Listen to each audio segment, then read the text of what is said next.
madaxweynaha jamhuuriyadda federaalka ee Soomaaliya Xasan Sheekh Maxamuud ayaa xalay kormeer ku sameeyay qaybo ka tirsan magaalada Muqdisho isagoo tagay qaar ka mid ah hoteelada magaalada halkaas oo kula kulmay mas'uuliyiin ka tirsan dawladda iyo dad shacab ah oo u badan qurbajoog kuwaas oo ka yimid dalka dibadiisa. Xasan Sheekh Maxamuud madaxweynaha jamhuuriyadda Soomaaliya oo warbaahinta la hadlay ayaa sheegay in horumar laga gaaray ganacsiga dalka sida dhismaha hoteelada waxauna ganacsatada hoteelada Muqdisho ka dhistay uga mahad celiyay dadaalkooda isagoona xusay in dalka uu u baahan yahay horumar dhinac walba leh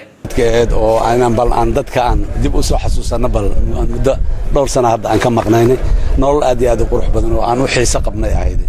marka aad ugu faraxsanahay magaaladu inay habeenkii sidaan tahay dhalinyaradii iyo dadkii saaxiibadii iyo dadkii maxaan ku yiraahdaa asxaabta ahay Muqdisho hor loo aqoon jiro dhan inay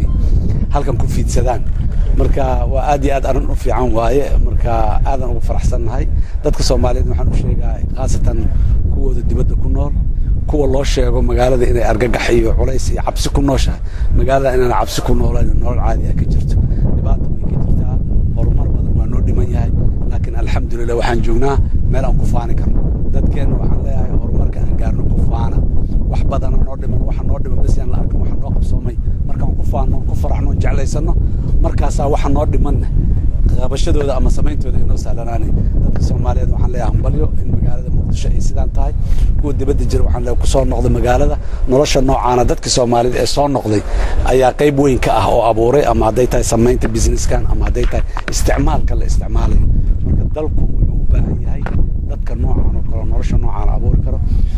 nimankan ganacsatada hotel Jazeera sameeyeen waxaan leenahay hambalyo iyo kuwa kale oo magaalada hoteelada noocaan oo faraha badan ayagana ka sameeyay ama nolosha kale casriga keenay waxaan leeyahay hambalyo dalku waa idin baahan yahay noloshii casriga ahayd adduunyada quruxda badan ku nooshiin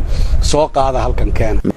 kormeerkan habeenkii xalay ah oo madaxweyne Xasan Sheekh Maxamuud ku tagay qaar ka mid ah hoteelada magaalada Muqdisho ayaa waxa uu noqonayaa kii labaad oo isbuucan gudihiisa xilli habeen ah uu ku sameeyo qaybo ka tirsan magaalada Muqdisho